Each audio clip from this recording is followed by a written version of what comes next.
नमस्कार, आप देख रहे हैं 4PM यूपी। मैं हूं आपके साथ आयुष मिश्रा।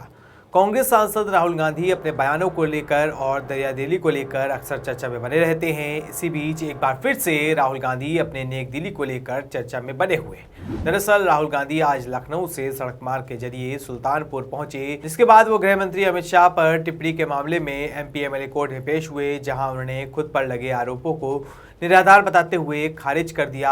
आपको बता दें कि ये पूरा केस 2018 का है। उस समय कर्नाटक में विधानसभा चुनाव चल रहे थे। राहुल गांधी ने एक रैली या प्रेस कॉन्फ्रेंस में अमित शाह के बारे में कुछ टिप्पणियां की थी। आरोप है कि राहुल गांधी ने कहा था कि भाजपा ईमानदारी और साफ राजनीति की बात करती है, लेकिन उसकी पार्टी के अध्यक्ष यानी अमित शाह हत्या के केस में आरोपी हैं। यह टिप्पणी सोहराबुद्दीन शेख फेक एनकाउंटर से जुड़ी हुई थी, जिसमें अमित शाह आरोपित थे। वहीं इन टिप्पणियों से अमित शाह की इज्जत को ठेस पहुंची। ऐसा कहकर सुल्तानपुर के एक भाजपा नेता विजय मिश्रा ने अगस्त 2018 में राहुल गांधी के खिलाफ मानहानि यानी डिफेमेशन का मुकदमा दर्ज कराया। यह मुकदमा आपराधिक मानहानि का है, जो भारतीय दंड संहिता की धारा 499, 500 के तहत आता है।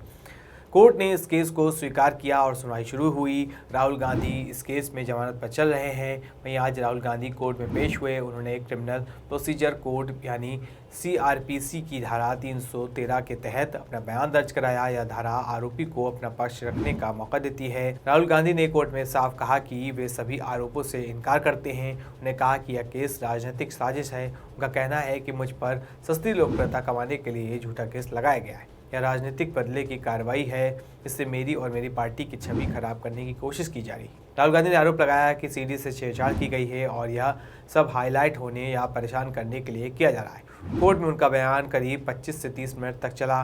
कोर्ट ने 3 गवाहों के बयान सुने, लेकिन राहुल गांधी ने उन सभी को नकार दिया। अब अगली सुनवाई 9 मार्च 2026 को होगी। उस दिन राहुल गांधी की तरफ से बचाव के गवाह पेश किए जा सकते हैं या सबूत दिए जा सकते हैं। आज सत्ता की आंखों में आंखें डालकर पत्रकारिता करना मुश्किल हो गया है। हम पर मुकदमों से लेकर चैनल को बंद करने का दबाव बनाया जा रहा है। मुश्किल दौर है, लेकिन हम हार नहीं मानेंगे। इसलिए 4PM को ज्यादा से ज्यादा ज्वाइन करें और स्वतंत्र पत्रकारिता को जिंदा रखने के लिए जितना हो सके हमारा आर्थिक सहयोग करें। उम्मीद है कि आपके सपोर्ट से हम ये जंग जीत जाएंगे। वहीं इस मामले को लेकर उनके वकील ने क्या कुछ कहा है, वो आपको सुना देते हैं। वकील साहब, आज राहुल गांधी अपना बयान दर्ज कराने आए थे, क्या कुछ रहा जरा बताइए। आज माननीय राहुल गांधी जी का मुकदमा MP-MLA कोर्ट में बयान दर्ज किए जाने हेतु नियत था। माननीय राहुल गांधी जी पूर्व निर्धारित समय के अनुसार आए। उन्होंने न्यायालय में अपना बयान दर्ज कराया। अगली तारीख 9 मार्च 2026 सफाई साक्ष्य नियत की गई। पेशी के दौरान राहुल जी ने क्या कुछ कहा कोर्ट में? पेशी के दौरान राहुल गांधी जी ने जो अपना बयान दर्ज कराया उसको न्यायालय ने दर्ज किया। माननीय राहुल गांधी जी ने कहा कि मेरे ऊपर लगाए गए सारे आरोप जो हैं वो निराधार हैं, जो राजनीतिक दुर्भावना से मेरे ऊपर दर्ज कराए गए हैं। ये आरोप जो है मेरे ऊपर, ऐसा मैंने कोई भी किसी की मानहानि उद्देश्य करने के आशय से कोई भी कथन नहीं किया है। सारे आरोप आधार निराधार बलहीन है, आधारहीन भी बलहीन है, अतः वो निरस्त होने परिवाद है। क्या आज परिवादी का भी बयान दर्ज हुआ है? नहीं, आज परिवादी का बयान दर्ज होने का कोई औचित नहीं था। केवल अभियुक्त का बयान दर्ज किया जाना था, जो दर्ज किया जा चुका है। अगली क्या तारीख? अगली तारीख 9 मार्च 2026 सफाई साक्ष्य नियत किया गया है। उस पर माननीय राहुल गांधी जी की तरफ से जो सफाई देना होगा वो दिया जाएगा। आपको बता दें कि यह केस राजनीतिक रूप से काफ़ी संवेदनशील है। कांग्रेस का कहना है कि भाजपा सरकार के समय में ऐसे कई केस विपक्षी नेताओं पर लगाए जा रहे हैं ताकि उन्हें परेशान किया जाए।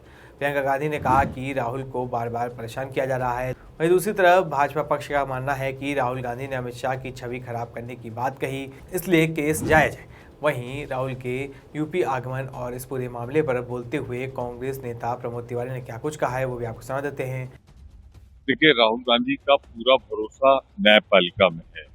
वो सुल्तानपुर कोर्ट में उन्हें हाजिर होना था, वो हाजिर हुए। वहाँ उन्होंने अपना बयान नोट कराया और मैं सुन रहा था। उन्होंने सच को सच कहा, झूठ को झूठ कहा। मैं नहीं समझता कि इसमें कोई केस बनता है और हमें न्यायपालिका पे पूरा भरोसा है। न्यायपालिका उनको ससम्मान उस मुकदमे को खारिज करेगी जो फर्जी है, झूठा है, भारतीय जनता पार्टी के इशारे पर। नहीं, राहुल गांधी जी का एग्जेम्प्टेड है। आज बयान था इसलिए आए, तो उसमें उनके आने की कोई जरूरत नहीं। देखिए, मेरा ये कहना है कि मुख्यमंत्री को या केंद्रीय मंत्रियों को, प्रधानमंत्रियों को जाना पड़ता है। अगर वो जा रहे हैं तो मैं सिर्फ उनको शुभकामनाएं दे सकता हूँ। और इस केस से जुड़ी अगली तारीख को लेकर अजय का कहना है कि राहुल गांधी वहां गए, वहां उन्होंने अपना बयान दर्ज कराया, फिर भी न्यायाधीश ने 9 मार्च की तारीख तय की। साथ ही उन्होंने और क्या कुछ कहा है वो भी आपको सुना देते हैं। नहीं, राहुल जी गए वहाँ पर बयान दर्ज कराए और बयान दर्ज कराने के बाद फिर जज साहब ने अगले 9 मार्च की डेट लगाई है, 9 तारीख को।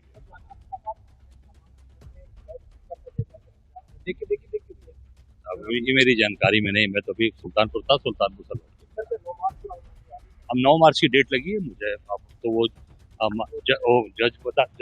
कोर्ट बताएंगे या वो आपकी वकील। वहीं आपको बता दें कि कोर्ट से लौटते वक्त राहुल गांधी ने ऐसा क्या कुछ किया जिसकी अब सराहना हो रही है। दरअसल उनका काफिला उसी राह से गुजर रहा था जहां रामचेत मोची की दुकान पड़ती है। वे वहां रुक गए। उन्होंने दुकान पर पहुंचकर परिवार वालों का हालचाल जाना, हालात की जानकारी दी। रामचेत मोची की पहले भी राहुल गांधी ने आर्थिक और मानवीय आधार पर मदद की है, जिसकी काफ़ी चर्चा हुई। बता दें कि रामचेत मोची सुल्तानपुर के रहने वाले हैं। उनकी हाईवे किराने जूते चप्पल सिलने की दुकान है। 26 जुलाई 2024 को राहुल गांधी इसी मामले में पेशी में सुल्तानपुर आए हुए थे। कोर्ट से लखनऊ लौटते समय रामचेत की दुकान पर रुके थे। 5 मिनट की इस मुलाकात के दौरान राहुल गांधी ने न सिर्फ रामचेत मोची से कारीगरी की बारीकियां जानी बल्कि खुद जूता भी सिला था। इस मुलाकात के दौरान रामचेत ने राहुल को अपनी आर्थिक दिक्कतों को जानकारी दी और मदद की गुहार लगाई थी। अगस्त 2025 में राहुल ने रामचेत को 1 लाख रुपए की कीमत की एक जापानी सिलाई मशीन भी भेंट की थी। इसके बाद 50,000 रुपये कीमत के 4 कार्टन सामान भी भेजा था। उन्होंने कॉल करके हर संभव मदद कर आश्वासन दिया था। रामचेत मोची की 11 नवंबर 2025 को कैंसर और टीबी की बीमारी के कारण मौत हो गई थी। राहुल गांधी ने रामचेत का इलाज भी करवाया था। रामचेत की मौत के बाद उनका बेटा दुकान चला रहा है। अब एक बार फिर से राहुल गांधी ने उनकी दुकान पर पहुंचे, जिसके बाद यहां पर उन्होंने परिवार वालों से मुलाकात की। रामचेत की पोती श्रद्धा को गोद में लिया। बच्ची की पैर पे चोट देख पूछा कि क्या हुआ। श्रद्धा ने बताया कि पैर की चोट सही नहीं हो रही है। इस पर राहुल गांधी ने कांग्रेस अध्यक्ष अजय राय से इलाज की बात कही। राहुल गांधी ने उसे चॉकलेट दी। दुकान पर मौजूद रामचेत के बेटे ने बताया कि राहुल गांधी ने परिवार की हर संभव सहायता का आश्वासन दिया है। उन्होंने कहा कि किसी भी समस्या या परेशानी की स्थिति में सीधे फ़ोन कर जानकारी देने को कहा है। परिवार का कहना है कि राहुल गांधी इस मामले में सक्रिय हैं, उनका साथ मजबूती के साथ खड़े हैं। गौरतलब है कि राहुल गांधी की इस दरियादिली की चर्चा पूरे प्रदेश में हो रही है। आपका इस खबर को लेकर क्या राय है, हमें कमेंट करके जरूर बताएं। ऐसी ही तमाम खबरों के लिए सब्सक्राइब करें 4PM यूपी को। धन्यवाद।